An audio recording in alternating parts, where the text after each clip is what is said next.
Et vous écoutez Culture Média, Philippe Vandel avec votre invité. Bonjour Isis Colombe-Combréas.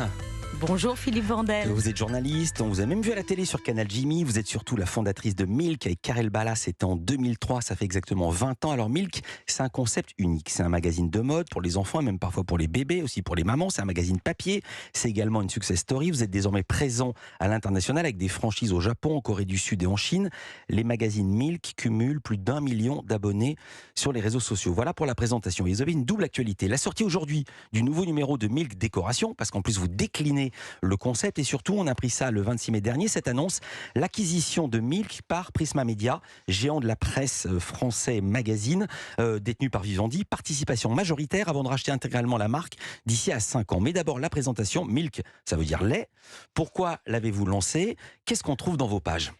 Alors en effet, Milk, c'est lait, mais c'est un beau magazine. Oui. Pourquoi il s'appelle Milk? Parce que en 2000, quand je travaillais encore à la télévision, j'avais lancé une émission tardive sur France 2 qui s'appelait Pink, programme d'information donc culturelle avec un K, parce que c'est un son, j'aimais bien. Donc Milk, c'est plus un son qu'un mot. Et voilà, c'était un son amusant. Alors le magazine au départ, c'était le magazine des gens qui ont une culture de l'image et du pouvoir d'achat et qui sont parents. Et très vite, c'est devenu le magazine des bobos. Alors voilà, il faut assumer ça. Hein. Vraiment, depuis 20 ans, il y a des discussions qui n'en finissent pas sur les bobos. Je crois que c'est la première fois depuis le temps que je fais cette émission que j'entends quelqu'un dire c'est le magazine des bobos. Oui. Et bravo pour cette franchise. Voilà, exactement. Moi, je ne les décris pas. Je trouve que c'est des gens fort sympathiques. Ils me lisent, ils m'achètent. Et je prends de l'inspiration sur leur lifestyle, leur façon de vivre. En effet, ensuite, j'ai créé un autre magazine que je pensais un petit magazine, un petit supplément sur les intérieurs familiaux, qui est devenu un magazine de décoration qui a maintenant un très gros tirage, plus gros tirage que le Milk de départ, et qui est un concurrent pour ceux qui connaissent bien la presse déco française, du L Décoration, du AD, du Marie-Claire Maison, pour faire court. Donc voilà, on a maintenant 2 titres distincts, mais il s'appelle Milk et Milk Décoration. Mais c'est aussi une petite famille. D'abord, vous l'avez fondé avec votre compagnon, Karel Ballas, qui est à la fois le directeur artistique, il est également photographe. Karel Ballas, dans l'édito du mois de juin, vous parlez, je vous cite, des coulisses du journal. Vous dites, dont l'approche reste fondamentalement artisanale et humaine. Vous êtes combien au journal? Alors, nous sommes 12. Et en effet, le Milk d'été qui est sorti là depuis quelques semaines, parce qu'aujourd'hui, c'est la sortie du Milk Décoration. J'évoque dans l'édito le retour et l'engouement photographique à la pellicule, à l'argentique, et les dangers que ça peut causer, puisque évidemment avec une pellicule voilée, tout le shoot est à la poubelle. Si j'ai bien compris, vous avez failli perdre le shoot de la couve. Oui, de la couve. Pardon, je parle comme un technicien. Oui, la séance couverture. photo qui va faire la couverture. Exactement, parce qu'on a accepté la demande de la photographe qui me suit depuis 20 ans de faire une prise de vue en argentique, et ça a ses dangers. On voit ça en couverture, il y a 3 générations. Voilà, une grand-mère, sa fille et sa petite-fille, avec ce très joli titre « Ce qui nous lie ». Ce qui nous lie, c'est la transmission, et voilà, il y a ce...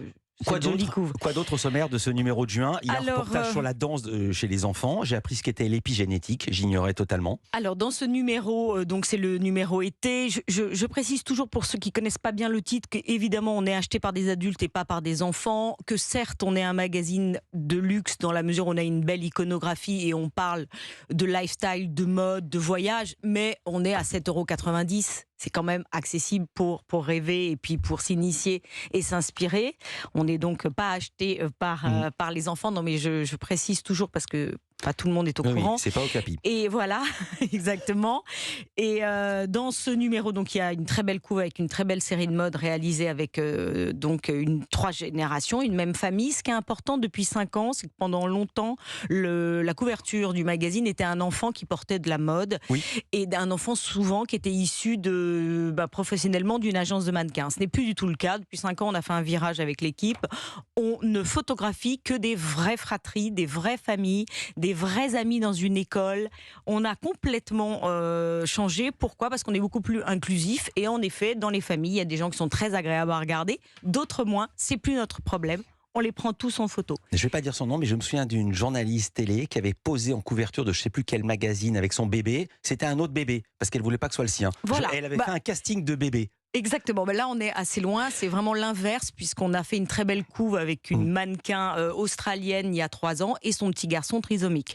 Donc vous voyez bien que Et c'est il y a pas notre aussi, sujet. d'un mot, il y a aussi des publicités ciblées. J'ai découvert l'enceinte Yo-Yo Mini, c'est une pub. On peut entendre une petite histoire qui est racontée. Là, ça raconte le petit Nicolas et c'est très joli. Alors, il y a aussi 3 magazines que vous publiez en français. Il y a le trimestriel Milk Magazine dont on vient de parler, Oui. le hors-série Milk Kids Collection et un bimestriel Milk Décoration. Il sort aujourd'hui, Christian Louboutin en couverture. Je vais faire rapidement. Quel rapport avec un créateur de souliers? C'est le mot qu'il emploie pour dire chaussures. Oui. Les Louboutins, c'est les fameux escarpins avec la semelle rouge. Exactement. Quel rapport avec la déco? Voilà, donc le Milk Décoration marchant très bien. On a vraiment beaucoup de lecteurs. On passe à 6 numéros par an avec 2 hors-série. Donc on augmente la parution et surtout on essaye d'ouvrir à d'autres talents. Normalement en couverture, ce qui est inhabituel, on ne met pas un intérieur mais quelqu'un dans son intérieur, souvent un artisan, un décorateur, des gens pas très connus du grand public. Et là, avec ce numéro qui sort aujourd'hui, je suis très contente d'être ce matin avec vous sur Europe 1 parce que on a une bouille qu'on connaît un peu plus, en tout cas les gens qui suivent la mode, c'est Christian Louboutin. Christian Louboutin, il est connu mondialement, bien sûr, pour ses souliers. Et là, il nous ouvre sa guest house au sud de Comporta. Alors, Comporta, c'est au Portugal, c'est une station balnéaire très chic. Et lui, il nous propose sa guest house privée. Voilà. C'est très très bien rangé. On sent, puisque ça s'appelle Milk, je vais faire un lien. On sent qu'il n'y a pas d'enfant, hein, parce que moi j'aurais mis les miens petits, ils te faisaient le wide là-dedans. Maintenant le développement, je vais rappeler l'information. Prisma Media, géant de la presse magazine, qui détient 20 marques, dont Gala, Géo, Femme Actuelle, Capital, Ça m'intéresse, Télé Loisirs, Télé 2 semaines, Voici, Post Bazar. C'est pas rien Prisma Media, ça appartient à Vivendi. Ils ont pris une participation majoritaire dans Milk avant de racheter intégralement la marque d'ici 5 ans. Pourquoi ce deal avec Prisma Media? Vous perdiez de l'argent ou vous aviez envie de passer à autre chose après 20 ans, les mains dans le cambouis, même si c'est un cambouis de luxe? Un cambouis de luxe. Merci Philippe qui me connaît bien. En effet, c'est vraiment pas un problème financier, c'est pour donner un souffle nouveau à l'équipe. On est une petite équipe de bobos dans un confort absolu. On allait photographier tout ce qui était le plus beau et le plus agréable, mais on sentait qu'aujourd'hui, ne pas être accompagné par un groupe de presse, c'était dangereux. Pourquoi ? On le sait, c'est le sens de l'histoire. La presse papier souffre, le papier est plus cher, il y a moins d'achats. Donc on avait besoin de s'adosser à un groupe de presse qui avait un savoir-faire. Et j'ai fait une rencontre très intéressante et très fusionnelle. Voilà, je m'entends très bien avec la nouvelle présidente de Prisma Presse, qui est Claire Léost.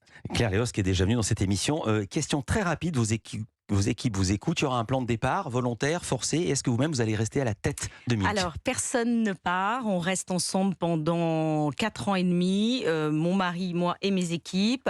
C'est d'ailleurs un deal très inhabituel puisque Prisma rentre en effet à 51% dans mon capital, mais je reste complètement aux manettes avec tout un système qui me permet de prendre mes décisions encore de façon unilatérale, à part le développement international que je vais soumettre avec Claire Léost, bien sûr. Votre mari, c'est Karel Ballas, que j'ai cité. Maintenant, on a son état civil en plus. Il est à la fois directeur artistique et photographe. Merci et beaucoup. Partenaire du magazine. Isis Colombe Combréas, je rappelle, Milk en kiosque et sur abonnement et aussi sur milkmagazine.net à la fin et pas .fr. Merci d'avoir été avec nous beaucoup. en direct. Ce fut un plaisir. Culture Média.